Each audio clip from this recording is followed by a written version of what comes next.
Good evening, everybody.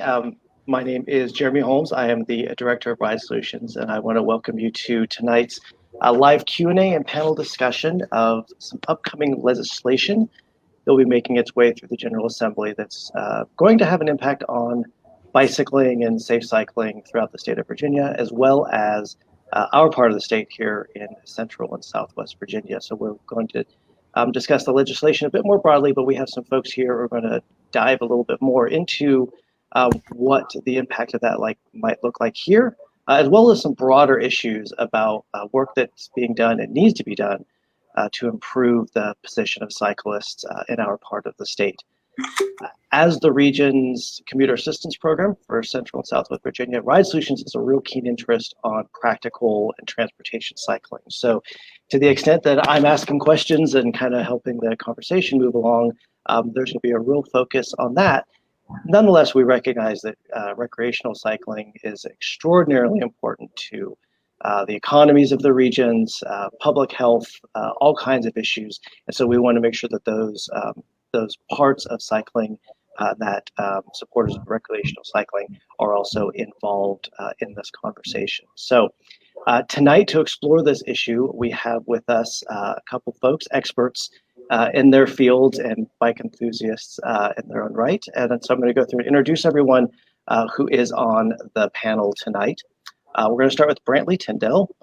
Brantley is the recently elected president of the Virginia Bicycling Federation. He is a bike advocate in Richmond and has been for the past decade, and is also the director of outreach for Bike Walk RVA. He lives in Petersburg with his family and a house full of animals. Maybe we'll see some of those tonight, who knows. We also have with us Jen Millian. She is the president of the New River Valley Bicycle Association. Since moving to the New River Valley 6 years ago, she's also been an avid bike commuter and a proponent of alternative transportation. She lives in Blacksburg with her family and 3 Blue Heelers, all of whom are also big fans of cycling. We also have Beth Lohman. Beth is a native of Southwest Virginia and has lived in the New River Valley for almost 24 years. She currently serves as the president for Friends of the Huckleberry and the NRV Bike Kitchen, and is the current chair of the Blacksburg Corridor Committee. In the past, Beth has served on the board of the New River Valley Bicycle Association, as well as the Virginia Bicycling Federation.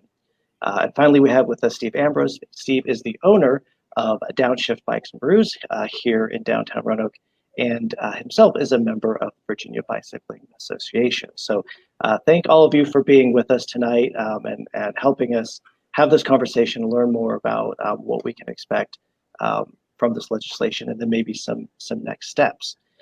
So introductions made, what I'd like to do now is actually turn it over to Brantley to talk about what's going to be happening in the General Assembly in the next few days, what we can expect from this legislation, as well as the VBS role and what's happening right now. So Brantley, the floor is yours. Certainly, thanks, Jeremy. Again, it's a pleasure to be here. I'm recently elected to Virginia Bicycling Federation as the president. I first joined the board back in 2012 and have been doing this kind of work alongside the organization since that time as well. You might have followed my predecessor, or I guess multiple predecessors. Champ Burnley and Bud Vi have been pretty public figures in the kind of bike advocacy world around the state, and they just got a long track record of successful work, and it's some big shoes to fill. So thanks for letting me get up to speed a little bit and to serve in this capacity. I do want to say, before we get too much into the discussion about the General Assembly, which starts in 2 days, and some of the bills that will be considered, I'd love for the panel to discuss a little bit about what 2021 was like biking, and what does biking in Virginia look like. You know, it's been the weirdest year, I think, in anyone's recent memory. And I certainly have some thoughts to share, but you know, we have local and regional organizations that I think are really the heart of bike advocacy in the Commonwealth. I work for one as my day job at Sportsbackers, and I think that BBF has a big responsibility to help local and regional organizations flourish. I haven't spent a whole ton of time in Roanoke. I definitely have been out there a few times this year, and I've ridden through a handful of times over the past decade. But what's biking like in the Roanoke area during this pandemic? Well, I'll start. I'd like Steve to talk a little bit about in terms of being a bike shop owner. From our position, I'll say I think we've seen some amount of increase in practical cycling, but um, mostly I think just a desire to get outside. So we've seen a lot of folks who are um, have been trapped in their I guess trapped is the right word in their houses. A lot of telework, and so the people exploring trails and greenways in Roanoke seems a lot to have been driven by simply the desire to get out in a safe, kind of in a safe recreational way. Um, Again, more biking and walking for that matter, kind of in. So that's a little bit of what we've seen from the Ride Solutions side. Yeah, from the shop side of things, we've certainly had an increase in demand for bicycles and for servicing of old bicycles and people wanting to get outside. And it's great. I mean, from a sheer advocacy standpoint, I mean, what's a better thing to ask for than people wanting to be on a bike? It has been challenging. I mean, we've had, several sort of greenway fights over use and e-bikes and stuff. And so there's always like a little bit of drama that's associated with more people getting out on the trails and stuff. And so in general, we've had a lot of progress in being able to support people wanting to get out. And I think, unfortunately, we're faced, from an industry standpoint, we're faced with a lot of supply shortages and some other weird stuff that's going on behind the scenes. But the big picture is that people are getting out and riding more. And it's really great to see that.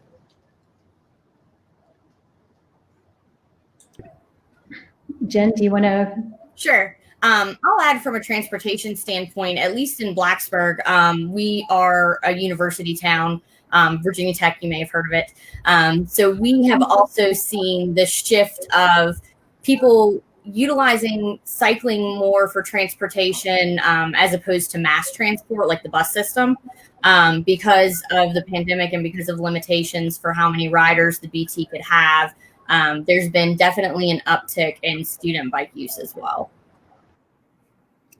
Yeah, and I think what I would add to that, just kind of echo what Steve and what Jen had to say, is that I think we've seen a real uptick in recreational cycling in the area. People who normally would cycle 1,000 or 2,000 miles per year, they cycled 6,000 miles in 2020. I think because we weren't rushing around, getting to soccer practice or getting to piano lessons or things like this, we had more time to set aside to do some things, to get deeper in certain things. And then, like Steve said, we certainly saw the trails were filled, the natural surface trails as well as the paved trails, lots and lots of walkers, lots and lots of bike riders. And then I'll say what was kind of interesting is that in the spring in 2020, the students went home early and finished out the school year from home. And that created almost like a summer condition for a much longer period of time. If you've been in Blacksburg in May after graduation, it's like tumbleweeds down the streets. So we had some of that tumbleweed condition through more of the year. And so a lot of folks felt more comfortable getting out on the streets and riding in the streets as opposed to just kind of staying to the trails. So that's what I would add. Thanks for humoring my question, because I think that's a really great place to start when we're talking about the legislative goals that we have for this session. And really, I could echo all of these points. A close peer of mine, Kat Anthony, who's the president of the Virginia Trails Alliance and is also the executive director of the Virginia Capitol Trail Foundation, which is the 52 mile paved trail between Richmond and Jamestown, has seen up to 300% increase in some sections. Some sections are always really popular because they're right in downtown Richmond and have really great access to our river, but some sections don't get as much activity, and you're seeing just like a ton of additional use. And I remember after the lockdown, just walking outside my apartment before I moved to Petersburg, and like the tumbleweeds were true. Like you could hear a pin drop in the middle of the city. And it didn't take long for people to get tired of working from home and being like really stressed. And you saw people go out in throngs to walk and bike, and then they increased the bike sale. And this is maybe 3 months ago, that the bike industry reported 120% increase in sales. And what I think the important caveat to that is the sales would be much higher if they had the supply to be able to sell. But you can't anticipate this kind of stuff, and so shelves were empty. So it'll be interesting to see how they're pivoting to create more bikes so that we can ride this wave a little bit longer. But do you think now is a good time to talk about the upcoming General Assembly, Jeremy, or do you have anything else to talk about? I think we should. Let's get into that, because I think it'll inform some of the other stuff we're going to talk about and some of the context of the other advocacy and other needs in the region. But that'll kind of be our floor as we explore the rest of that. Excellent. Well, yeah, thanks. I might monologue for a little bit, so thanks and apologies. So Virginia Bicycling Federation has really kind of filled the role of working at the General Assembly on behalf of bicyclists around the state for going on 30 years. I think 1994 was when 1995 was when the organization was formed. And so Champ and Bud and a number of our board members have spent a lot of time down at the General Assembly and have gotten to know a lot of the delegates and senators, a lot of the staff. They are recognized. They get a chance to talk to testify in front of committees, and have put a lot of work into putting up email threads and listservs to try to get as many people around the state involved. And I intend to carry on that tradition and to open as many doors to people around the state as I can. It's working at the General Assembly, and I want to say we're all volunteers. We're not professional lobbyists. We do this in our free time or as sort of supplemental work to the work that we do in our day jobs. So we're not professionals and we're not super slick, but we definitely go and we put the time in, and the results really can show with that kind of authenticity. And our strength is really founded on bike riders around the state, bike organizations, our members, and otherwise it's just a couple of dudes, like going into meetings, and that's not very effective. So thanks to everyone who's been a part of that over the years, and I'm really feeling, how important that is to the organization now that I'm moving into that role. So the General Assembly this year, like everything, is crazy and strange and unlike it's ever been before. So it's going to be extremely short, just 30 days. That's to consider bills that go into each house and then have to cross over and then get reconsidered in order to pass into law. Something that we're used to working with is bill limits, where each delegate, each senator have a certain number of bills that they're allowed to carry. Those have been slashed. They're super small. And so in order to get a bill even considered, you had to fight with some sort of bad economics. And unfortunately, we were able to get a couple of bills or one bill in each chamber, which is a little bit of a blessing. We weren't even really expecting. We'd have been happy, and we were told by leadership, if you got it in one house, you're probably okay. We ended up getting it in both houses. And we want to say that, we're following on a multi-year trend where in the past decade, BBF, very much in partnership with folks around the state, have been able to get things like the 3-foot passing law, being able to cross the double yellow line in order to provide that 3 feet of passing, prohibiting following too closely a bike rider, enabling bike riders to wear masks in the winter, because previously it had been against the law to wear a mask that conceals your identity. So now there's an exception for winter riding. We work pretty closely with, actually one of our board members, Champ, was really instrumental in getting Stop for Pedestrians last year, and we worked really closely with him to get that. There have been a number of bills that we've had some success with, and my employer, Sportsbackers, and BBF were also multi-year partners with Drive Smart Virginia, which got the hands-free bill passed, which I want to let you know. Please tell all your friends and family, post on social media. As of January 1st, it's illegal to drive holding a phone. That was a decade in the making, largely, kind of tracking the history of the smartphone, and will definitely save lives in Virginia. So we as volunteers, we spend a lot of time learning the ins and outs, and we get brought to the table occasionally. And it's good that we have some of this experience, because this year is so strange. I couldn't imagine being a first-time lobbyist trying to work in this environment. So building on the trajectory of the legal work that we've done so far, we said, okay, we've got 3 feet, we've got vulnerable road user. It's now illegal to pass as a part of vulnerable road user. It's illegal to pass in a bike lane for a motorist to pass using a bike lane. What's left? And we've been talking about it at the VBF board since the summer and tracking what other folks have done around the state.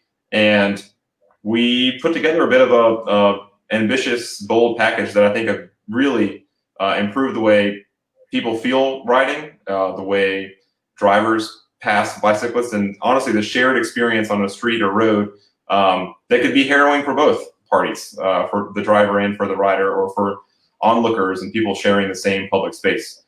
So I guess without further ado, this is the public introduction of what we're calling the Bicyclist Safety Act. It is modeled after legislation that's now law in multiple places around the country, but kind of the model we're following the closest is from Delaware, where they passed the Bicycle Friendly Delaware Act in 2017. That was a multifaceted bill. You might call it an omnibus bill, but our version of it has 3 parts, as opposed to theirs, which had a lot of parts, many of which are not really applicable in Virginia. So to break it down, one of the 3 elements is about driver behavior. It requires a driver to change lanes to pass. One of the reasons why this makes a lot of sense is that 3 feet is actually pretty difficult to gauge whether you're giving that mandatory minimum amount of distance when passing. And the crossing of the double yellow line is not the most intuitive thing. It's not as easy to educate on, and it's really not easy to enforce, because I don't know a lot of police officers or a lot of bike riders who bring a yardstick when they go out for a ride. And you've seen some of these articles online of people riding with pool noodles or other kinds of gadgets to kind of demonstrate, hey, this is the bubble that I need to be in. But it's pretty impractical to think that everyone's going to do that. And if you ask any bike rider, what's the most harrowing experience that you have when you're riding a bike? It's being passed too closely. As part of the engagement that we've been doing for this package of bills, we've been posting on our Facebook and Twitter asking riders from around Virginia, what would you like to see in a legislative package? Give us some experiences that you've had. A number of folks shared actually like bike camera footage. They've used some Cyclic or Shimano or GoPro cameras attached to their bikes and shown bike or drivers passing with oncoming cars, with passing in the same lane with less than a foot of clearance, and that's a pretty scary thing. And that's scary if you have a lot of experience. I couldn't imagine all the people who've gotten the bikes out of their garages and they're just getting back out on the road for the first time in a decade, and to have to share that with a family member or a kid or something like that. This solves a real problem, and both from a safety standpoint, but also from that accessibility and comfort standpoint that I think is super critical to people who don't have a number of years of experience when they're riding. So like onto the sort of the wavelength that Ride Solutions cares about, the practical and transportation cycling. We have 2 more elements, but I'd love to sort of pitch this concept, the change lanes to pass, to my other panelists to see what you think about it, or how you think it might change your experience when you're riding. I think it's great, not just from the standpoint of a cyclist, but also for drivers. Because as you said, cyclists or police don't walk around with yardsticks. It's harder for a driver to judge even how far 3 feet is versus how far a lane change is. So I think having that kind of ease of spatial concept will help in making it safer for passing cyclists. Yeah, it's certainly more a little simpler to educate on as well, right? You can easily determine when you're in the other lane versus 3 feet. And I do think it will make for riders, especially, to be a lot more comfortable with that. I know just from my own experience, when you see that vehicle pass you in the other lane out of courtesy, that they're probably a cyclist, and they get it. They realize that space is important, and they want to extend that to you. And so I think that as long as the education component is there and drivers are made aware of this and cyclists are made aware of this, I think it would serve a lot of people to do a lot of good. Yeah, and I just think it makes a lot of sense. If you're passing a slower vehicle, you're changing a full lane to go around another vehicle, and it's consistent. I think when Brantley, when we were first talking about this, it was kind of like envisioning it, and I was like, well, no, this is totally makes sense. We change full lanes to go around other cars, so why wouldn't we do that in this case too? And I think it allows us as cyclists, as an LCI instructor, we teach folks that you don't have to ride at the right edge of the road. You can ride in the right third of the lane, so you can take a little bit more of that lane. And I think knowing that the car is going to have to pass into the full left lane to come around you, that it gives me a little bit more confidence to go ahead and take that full 1/3 of the lane, or even a little bit further to the left. So I'm following some of the comments from the Facebook Live, and I think we can answer some of these questions, or at least comment on some of them.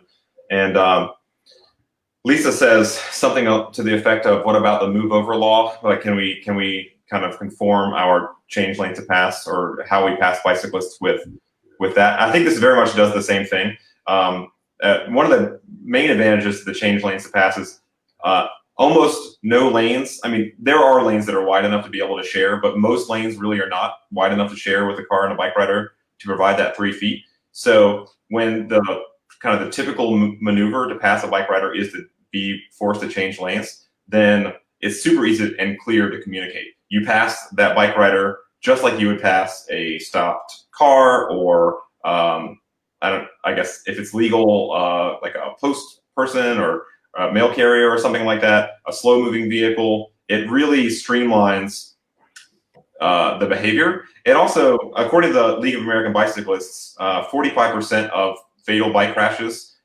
involve improper overtaking. This is a real opportunity to save lives. 12 to 15 people over the past 5 or 6 years from DMV records, 12 to 15 people die while riding a bike, and that's because a car crashed into them, right? Like, they don't tend to die for other reasons. And if 45% of those crashes are because of an overtaking maneuver, I think we're really talking about real numbers of people whose lives can be saved. And so much of it is like, I bike a lot, I have biked a lot, but thinking about those who've not really been initiated to the biking lifestyle and just drive and don't know what to do around that bicyclist they see out on a rural road or even in a neighborhood, what do I do? If it's as simple to say you change lanes to pass, you're almost always going to get a little bit more passing berth, which is really the goal here. And it's just crazy easy to communicate. Just like the hands-free law, which is not, you can use your phone for this purpose, but not that purpose. It's just put the phone down, and it gets much easier to communicate, and I think you'll see behavior change. I want to just note real quickly, and thanks, Brantley, for monitoring. We do encourage folks to use the comments to ask questions as we're moving along. So please, if you have questions, put them in the comment on the live stream, and we'll make sure that gets to the panel. I want to let you finish the other two parts, but I do want to come back around this because a lot of the comments in response to even this have to do with education and how do we educate drivers about what these new laws are. Since potentially we're going to see some new things, I'd like to hear from kind of everyone else at the end on the local level, maybe some ideas or some thoughts about that education side. Who wants to go first?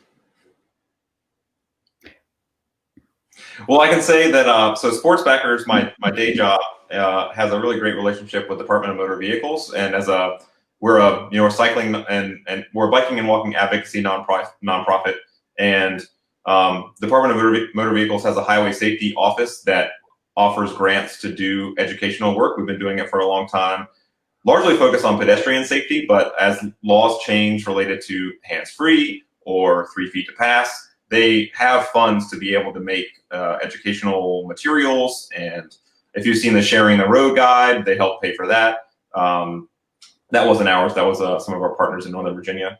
So there are ways to get that information out, and I think it's both BBF and Sports Backers. I would have to imagine that New River Valley Bicyclists Association are committed to be able to do that educational work and to model and be good stewards of this kind of proper behavior. I would hope to think that many of the people on the call would share our infographics and links and blogs and that kind of stuff. I'm curious if anyone else has thoughts.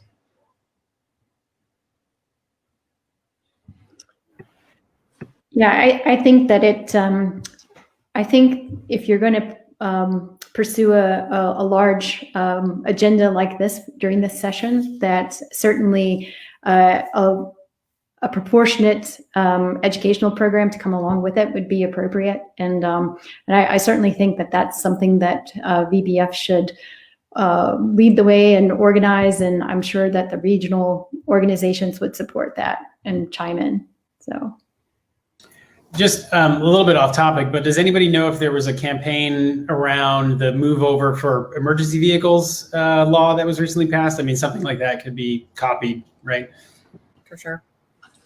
And our partners, Drive Smart Virginia, AAA, MAD Virginia. There are a number of partners in this space. Safe Routes to School. A lot of folks have either funds or staff to help do some of this work, and there's nonprofit rates and sometimes pro bono stuff that we can get from local media companies. So it's good when there are organizations, largely it's our regional organizations that have a few staff people to be able to do this kind of work. And yeah, there's lots of opportunities and certainly lots of people paying attention to that kind of stuff. I'll just add one other point on that for the move over. VDOT was a huge partner in that because so much of those issues were highway and highway speed issues, and particularly the highway signs were a major communication, the flashing, messaging signs. And those things aren't at the local level necessarily, or maybe where cyclists will be. So maybe there's some ways that we can talk about engaging VDOT or what other local level things we might be able to do to get that message across. So I think it's probably appropriate to jump into the next element, which is designed to really dovetail with the change lanes to pass law. So if we're kind of already sold on the idea that it makes a lot of sense to change lanes when driving to pass a bicyclist, that ends up creating a fair amount of extra space in that lane. And there are a lot of advantages to allowing bike riders to ride two abreast. So the Virginia code currently allows riding two abreast, but which means riding side by side. And but there are the main exception is you're not allowed to impede the flow of traffic, which is of course a bit of a subjective description. And bicyclists are traffic, which is like it's an easy thing for us to sort of like be very defensive on. But when we're making policy at the state level, you gotta be a little bit tighter than that.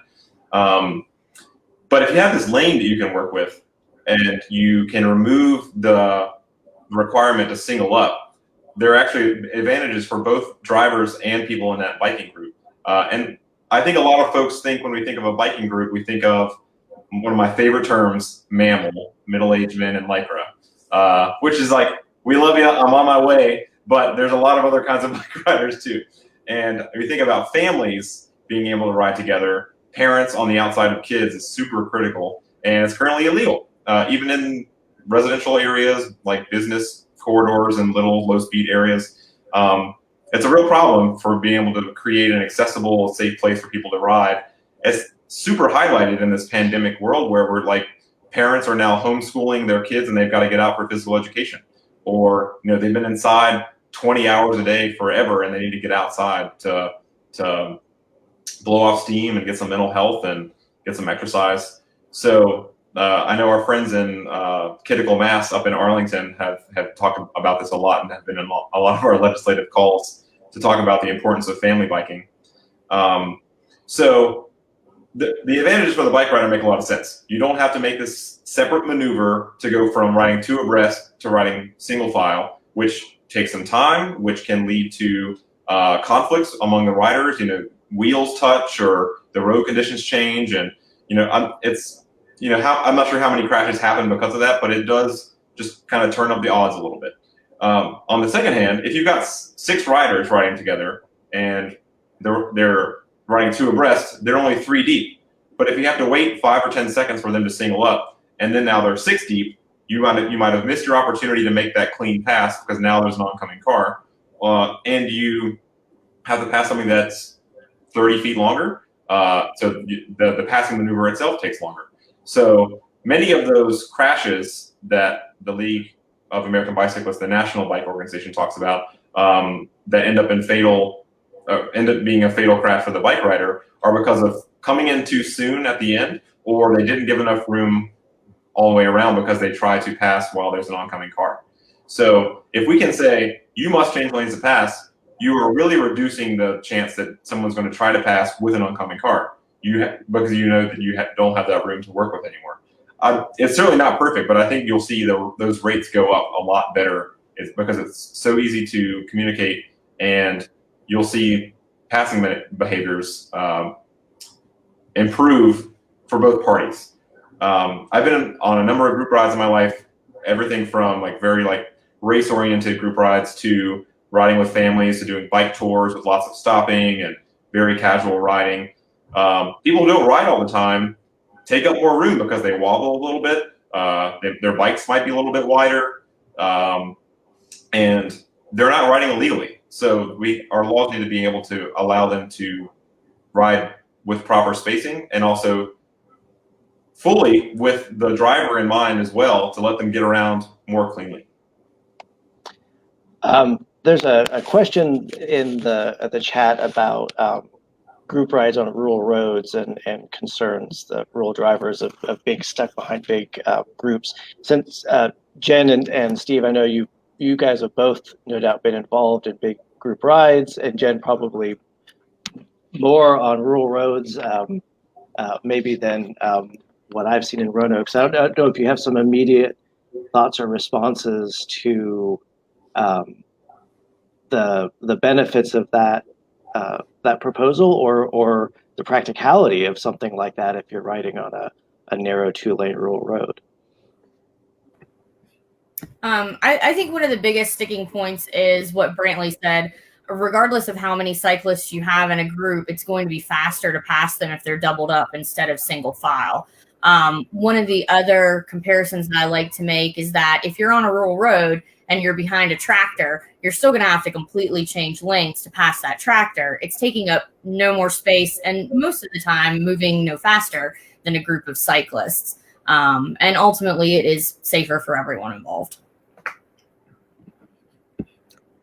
I would have to echo what Jen just said and just add that, a lot of times some of these narrow country lanes that we're riding on, Blacksburg kind of sits on a plateau, and you drop off the plateau and you're immediately in the countryside and on narrow lanes and curvy lanes. And a lot of times it's unsafe to pass even if you're single file. And so by riding 2 abreast, you're taking the lane and you're signaling to the car that it's not the right time to pass. And even if we say, if this law is passed down the road and we do have the right to ride 2 abreast, at a certain point where there's an opportunity clearly to kind of give a little bit more room to the car, because there are some lanes that are have travel lanes that are less than 10 feet in either direction, that, there's a little bit of give and take there. It's not an absolute or 100%. But I do like the riding 2 abreast on the narrow lanes, because it does signal, hey, sometimes it's just not safe to pass. I will just say anecdotally, I have had more issues with motorists when I'm riding in a group that's large with people 2 abreast. I think that people get this idea that you're taking up the whole road, and on occasion it has sort of led to disgruntled drivers yelling, et cetera, all the negative behavior that we've seen. So I think practically it makes a lot of sense. And I think that once again, going back to education, when people are aware of the rule changes and that it actually does make more sense from a passing standpoint, hopefully that attitude will change. I have had those experiences in the past. I think the one thing I would add to that is, and I talk about this a lot in meetings with legislators, is we all have a role to play here. Like when I'm in a group ride, I talk to my other riders about when we can let, kind of signal a car to go around, does it make sense for us to stop at an upcoming stop sign or stoplight or turn into a neighborhood real quick and let a few cars go around? Usually that eliminates all the problems that we would have. And the cars that are behind us are there because there is really no way that they would have passed us in the first place. And if they did, it would have been a very risky maneuver that would put that car in oncoming traffic lane in a blind spot with nowhere to go when that car is coming. And, you know, I think a lot of us have been in that situation, which is pretty scary. And I think the more we take control of those scenarios and say, wow, I'm in a group of 12 people, there are 3 or 4 cars behind us, let's pull off in this neighborhood. I think we all have the chance to do that and be good stewards for, you know, being able to share the road every day. And, you know, so we talked about riding in the countryside and the rural kind of environments, but where I see a real benefit for this riding two abreast is within town. You know, we have a number of downtown commercial areas where speed limits are very slow and there's congestion. So car traffic's moving maybe 15 miles per hour, something like that. Or we have some sections that are 4 lanes out towards the outer commercial districts. And I think by kind of promoting and allowing folks to ride two abreast all the time, it makes the cyclists more visible, especially in these downtown areas where you've got lots of parking lot intersections and other intersections with the roadway. When you're riding far to the right, motorists, when they're looking left and right to pull out, they're not really looking far to the edge of the road.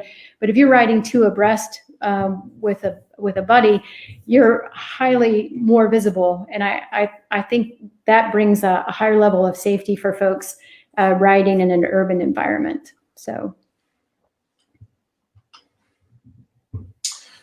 Well, with that, I think we can move on to the third element. And I want to say we were pretty intentional about crafting this in such a way that it models pretty closely what Delaware did in 2017 with the Bicycle Friendly Delaware Act.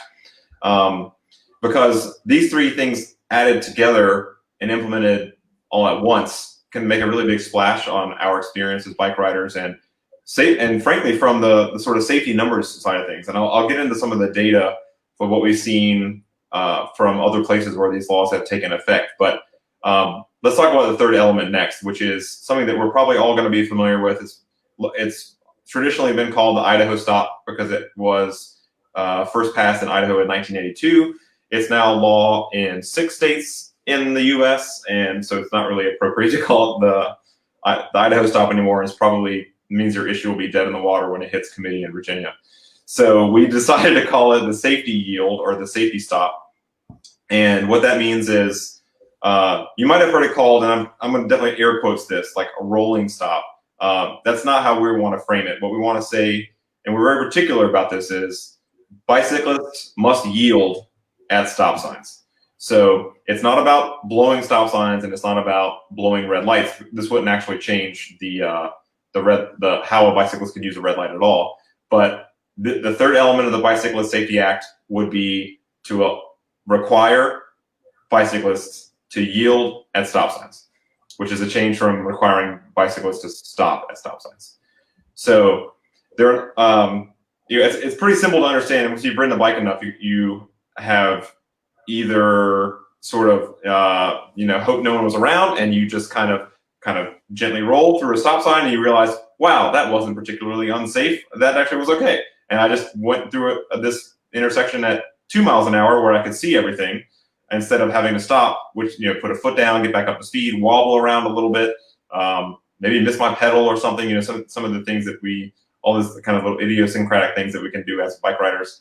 The idea, though, is when this is implemented in a place, bike numbers get better. Safety statistics get better. It's dating back all the way to the 80s in Idaho.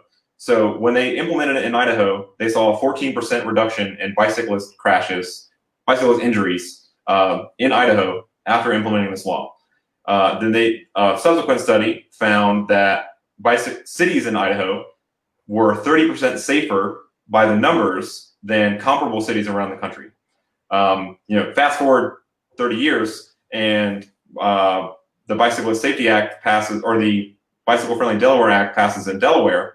In order for them to pass, the legislature in Delaware said, let's do a speed study. Let's do a 30 months before this bill takes effect, and study 30 months after the bill takes effect, and see what happens with the numbers. And I want to say that there were something like 6 elements in that bill, all of which, all the elements that we're considering now were in that bill, but also things like you can't honk at bike riders, and there were a couple of other things like that. But that's already illegal in Virginia.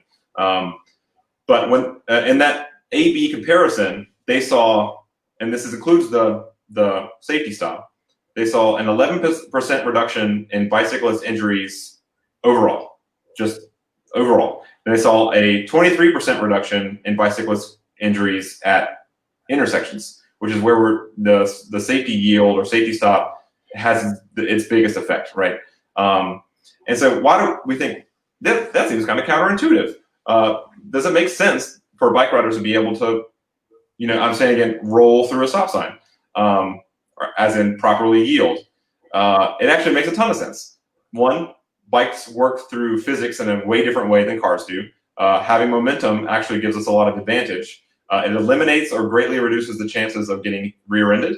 And it helps us go through the intersection without starting from a zero. And because we have to use our human power to get up to speed, it can take several seconds to get from 0 to 5 miles an hour. And when you're talking about adding 5 seconds to getting through an intersection, the conditions in that intersection can change a lot, especially when we have to deal with things like speeding and distraction and alcohol. So the more we're in control of those, we can't really change what drivers are doing. But what we can do is be more in control when going through these intersections. And it's important to consider that, like, we're talking about 5 extra seconds that it might take to get through an intersection. So that's sort of the general side of things. It seems to save injuries, if not lives, and it makes a lot of sense from the riding standpoint of it's just pretty enjoyable to do, and it's pretty ubiquitous. Like, if you have been in the bike community for a long time, you've probably seen the 2 camps. You've seen the people who roll through stop signs, which is currently not legal, and I don't advise to do it, but it happens, because it makes a lot of sense from a physics standpoint. And then you see the other half of that group ride all yelling at that person because, like, you're making us look bad, and I'm going to stop and virtue signal. And it's like, what? We don't need that.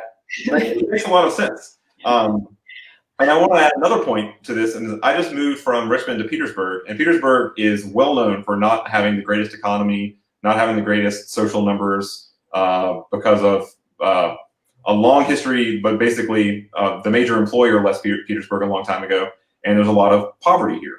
A lot of people ride bikes because they can't afford much else, and that kind of person often doesn't have access to the greatest bike education, doesn't have access to the best driver education.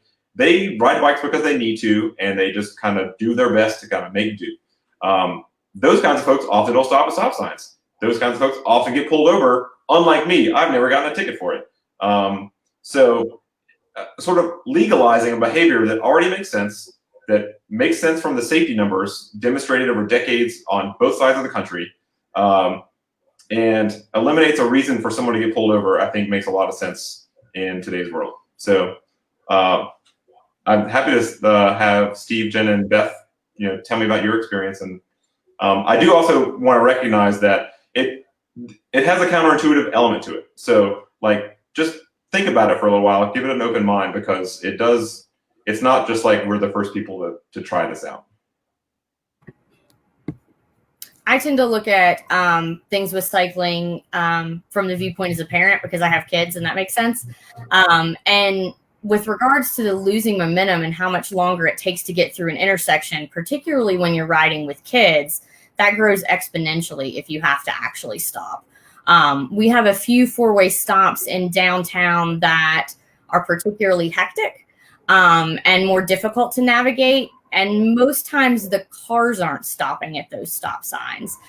They're being treated as yield signs to begin with. So it is safer if you just yield to the stop sign as a cyclist and predict what the other cars are doing and get through it as quickly as possible rather than stopping and waiting for 4 or 5 new cars to come up on the intersection.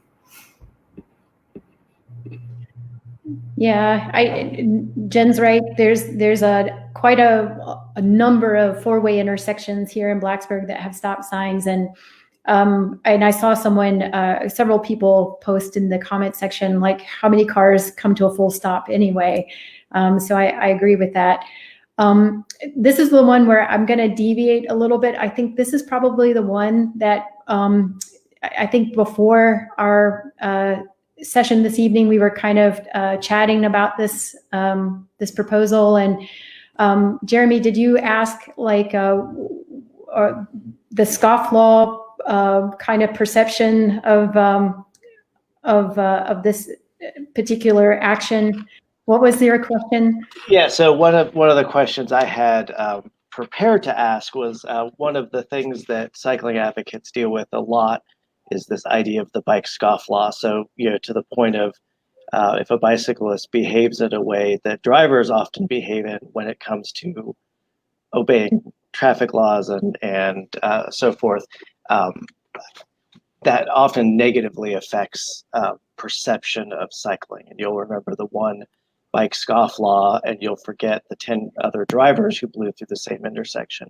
And so one of the questions I was curious about, and I think this probably gets back to this education question, is if there are concerns that creating an exception, it might be one way that this is perceived, how this might encourage thinking of that bike scofflaw question, or how drivers might approach that. My views on it aside, there is kind of a public perception issue that we have to address when we're kind of addressing these issues. So I don't know if the group had thoughts. This is just a question I kind of wanted to see, because I'm sure we've all had to have that argument with someone before about the bike scofflaw kind of question. Yeah, and the reason I wanted to bring it up is that this is one of the ones where I think the community will struggle the most. I've seen individuals, and I'm going to say individuals, make some bad choices about blowing through some four-way stops. They're at speed at 25 miles an hour, and I do not see a glance to the left or right to make sure that nobody else is moving. But to me, that's an individual making a bad choice, just as there are many car drivers that make bad choices. I think the concept of the safety stop or the yield at the stop sign I think it's a good concept. I think it makes sense to me.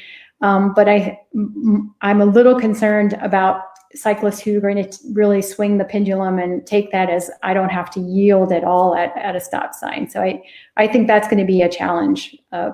So Steve, I don't know.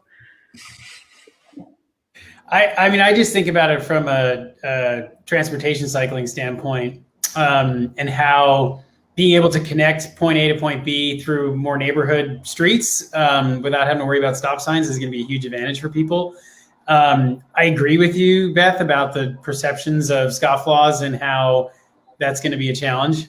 I don't know really how to address that one. I mean, I think that the more people that do it, if every rider that's out there is doing this, then maybe it will kind of lend the impression that this is okay. I know from a group ride standpoint, someone had talked about it earlier. It's like several people stop, several people go, like who's right? There's this arguing, bickering. And so it kind of messes up the group ride dynamic. So I think practically and functionally, this is a good idea on a lot of different levels. And hopefully through education, we can make some headway. Yeah, and I just actually, Brantley brought up a good point that I don't want to belabor, but do want to reinforce. In Roanoke, from a practical issue, we probably see very little enforcement. There's a lot of things that probably aren't or laws on the books, but we often don't see enforcement, good or bad. We don't see enforcement of the 3-foot passing law. We don't see enforcement of it illegal to ride on sidewalks. A lot of that stuff. But there are communities, as Brantley points out, where there's probably selective enforcement, and these laws are potentially used as a blunt instrument against some folks and not against others. And I don't have any great insight on that, but I hadn't really thought of that point before. And thinking of it from a statewide perspective, I think that's something that's probably worth keeping in mind. It's amazing how fast an hour is going by. So I brought Beth and Jen and Steve because I wanted to make sure we had an opportunity to talk about our local priorities. So these are definitely some important things that BBF's got on the plate. They're going to be discussed in the General Assembly, and one of the things we'll try to do in the last minute is address some of the questions folks have about advocating and legislators and so forth.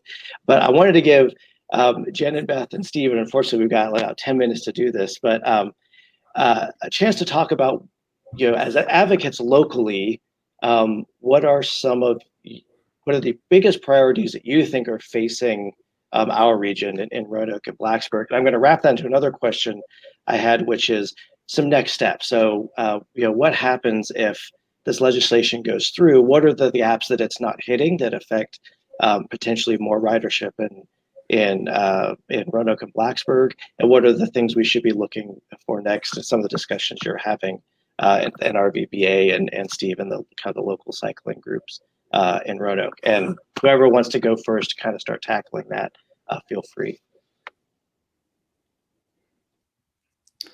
I'll jump in there real quick and make sure I give you guys a chance to chime in too.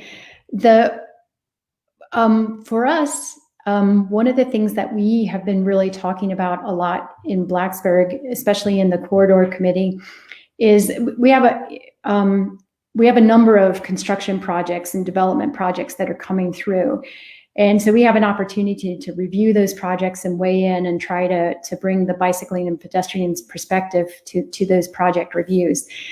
And one of the things that we've really been spending a lot of time on in the last year is when we see these design reviews come through, you can tell that bicycle and pedestrian movements through projects tend to be the last thought in the design.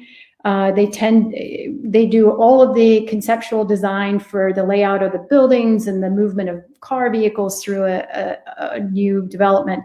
And then they're like, oh, now we have to deal with bicycles and pedestrians. And what we've been talking about is how do you flip that planning paradigm or that design paradigm so that you have the designers and the consultants really prioritize the bicycle and pedestrian movements through projects, whether they're transportation corridors or through developments, and make that your first priority, and then bring in the cars afterwards. We're looking at a couple of transportation corridors, and we have some real big opportunities to prioritize bicycle and pedestrian movements. Some people are like, well, let's put them on a bridge, let's put them in a tunnel. Well, no, why can't we keep them in the corridor and prioritize those movements so that we incentivize folks? Blacksburg is small enough that we can shift people out of their cars and onto their feet and onto their bikes.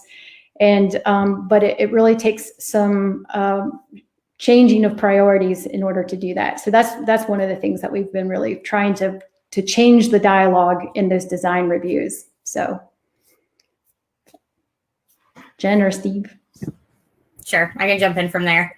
I will say a lot of our focus with the NRVBA within the past year has shifted more towards advocacy and education, kind of as a result of the pandemic, both because we've been limited by what sorts of group events we can do in person, and also because of the new ridership that we have in the area. So we put out a survey at the end of the year to see what people wanted us to focus on as far as local and state advocacy went. And locally, what people are really intent on having happen are increased infrastructure for cyclists, road diets, reduction of speed limits, and that's great. We all want those things too. I think what we really are looking for within the upcoming year or so is to pull more folks into advocating, both locally and statewide. Locally, we have a few folks who are really vocal on the advocacy side, but people tend to get tired of hearing to the same voices over and over. So I think the more people that we can pull in to kind of reach out to those that are in their jurisdiction, who are the policymakers in making these decisions, the more we can push forward with some of these ideas that we have. I think that, from a Roanoke standpoint, a lot of what I see is the city's making really good progress with adding new bike lanes. And I think we have sort of a crowding issue in a way. We have a greenway system that's wonderful, but it gets a lot of use and it acts as a transportation corridor for many people. And it can be really crowded and it can be frustrating for people who use it for transportation. And so the addition of new cycling infrastructure with bike lanes would be really helpful for us here. And then connecting those bike lanes as well. So a lot of times when roads are paved, we get new bike lanes added, but there's no connectivity between pre-existing lanes already. And so it's a challenge to be able to get from where you need to go with one complete bike lane. And so I think from an advocacy standpoint, if you are in Roanoke and you are part of our group rides, or if you're within the cycling community, we're trying to get more people out riding and being on the streets to be comfortable, to kind of take some pressure off the greenway system, and to sort of open up some new doors for people to realize that Roanoke is actually a really great place to ride.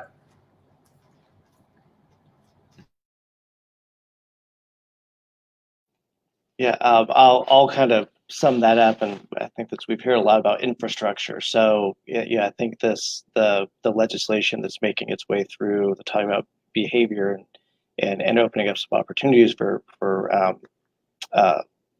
better cyclist to driver behavior, I guess, is great. I'll be interested to see where we can go from an infrastructure perspective. So it's much easier to educate someone, I guess, if there's clearly a piece of infrastructure where it's safe to ride, versus some of the stuff that we're talking about. So I feel like that's definitely a big next step, but it's certainly probably the harder fight to have in a lot of ways. So we're right up at the end of our hour here, and we probably could talk about a lot more. But what I want to end with is,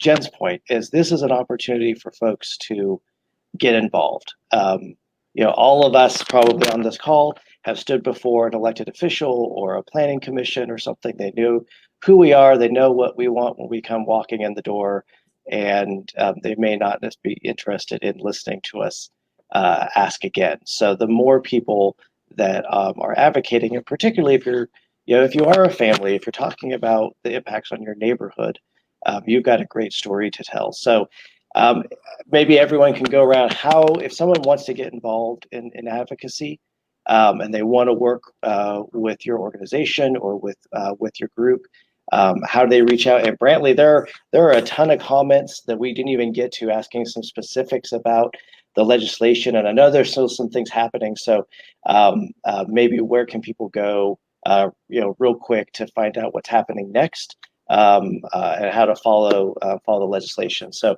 kind of start with you, but I want to get everyone in the last couple of minutes here to how folks can volunteer and get involved with advocacy with your organizations. Absolutely. So to be very quick, we post a lot on social media during the General Assembly. So as soon as we get updated information about a bill, about a committee meeting, about anything that's germane to getting these over the line, we will post it on Facebook and Twitter. I'm going to post a landing page, blog post on the vabike.org website that's will give you resources and links. I'll let you know that I think I had our host share this, but we have 2 patrons already, which is Blacksburg area delegate Chris Hurst, and in the House, and in the Senate, it's my Senator Joe Morrissey. I think we're in pretty good hands with both of these patrons, and really thank them for taking this on this year. Another bill that's not the Bicyclist Safety Act is there is a budget amendment for $5 million for trails. They have to be over 35 miles. They have to be kind of regionally spread around the state.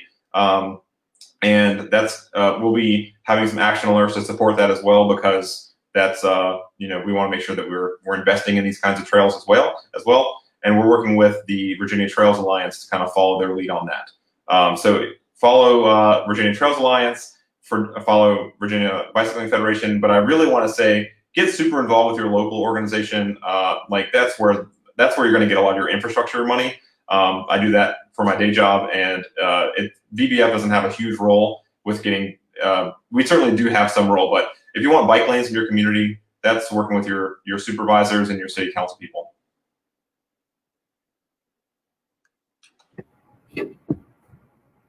So for anything NRVBA related, anything that we'd be working on, we post both to our listserv and to the New River Valley Bicycle Association Facebook page. So it's worth following on Facebook and also joining the listserv. If you want to join the listserv, you can go to nrvbike.com and join the listserv that way. You can also send a message to us if you're interested in working closer with advocacy. We do have an advocacy committee.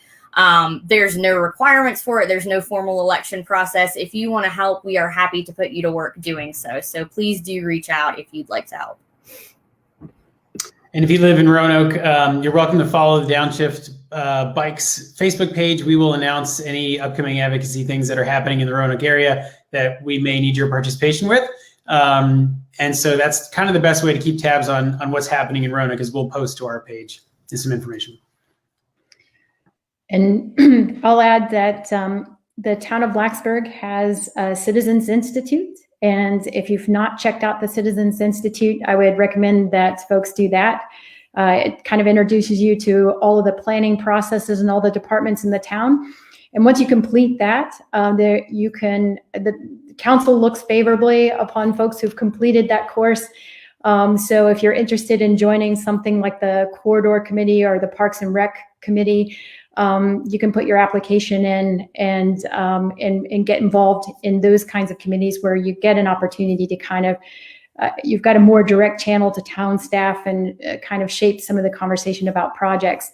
But the thing that I really want to say is that don't wait for a specific project to come up or a specific initiative to come up. A lot of things kind of start happening before they get to the public participation process. And so I think that regular emails to your council, to your elected officials, just reminding them that you really want to change the conversation, change the design, and change the priority in projects. They need to hear that 100% of the year, just not when a project comes up for comment. They need to hear it outside of those opportunities as well. So keep the pressure on 100% of the time with lots of voices. So. Well, I think that's probably the best possible message we could end this hour on. So I want to thank Brantley, Beth, Jen, and Steve for having this conversation. I talked about this legislation and some of the stuff going on. Locally, I know there's still a ton of other projects, needs, goals, and so forth that we didn't even get to, but we'll keep this up and folks know how to get in touch with your organizations to learn more. If we do encourage you, if you are a cyclist in the Ride Solutions service area, we hope you have downloaded the Ride Solutions app and you use that. We have ways to give you rewards, and it's helpful to know kind of where folks are riding, and that gives us more data that's useful to take when we're making these arguments about making these investments in infrastructure. So if you don't have the Ride Solutions app, we encourage you to go ahead and download that. And then the final thing, we will have this video. It'll sit here on Facebook. So if you want to hear everyone talk again, you're welcome to come back and do that. We'll also post it on YouTube, so it's available a little bit more publicly. But you can use everything that's been said to help spread the word and let other folks know about what's going to be happening in the General Assembly and locally in the next few weeks. So thanks again, everyone, for sitting in with us tonight, and for everyone who commented and listened in. And we'll see what happens with this legislation in the General Assembly. So have a good night, everybody.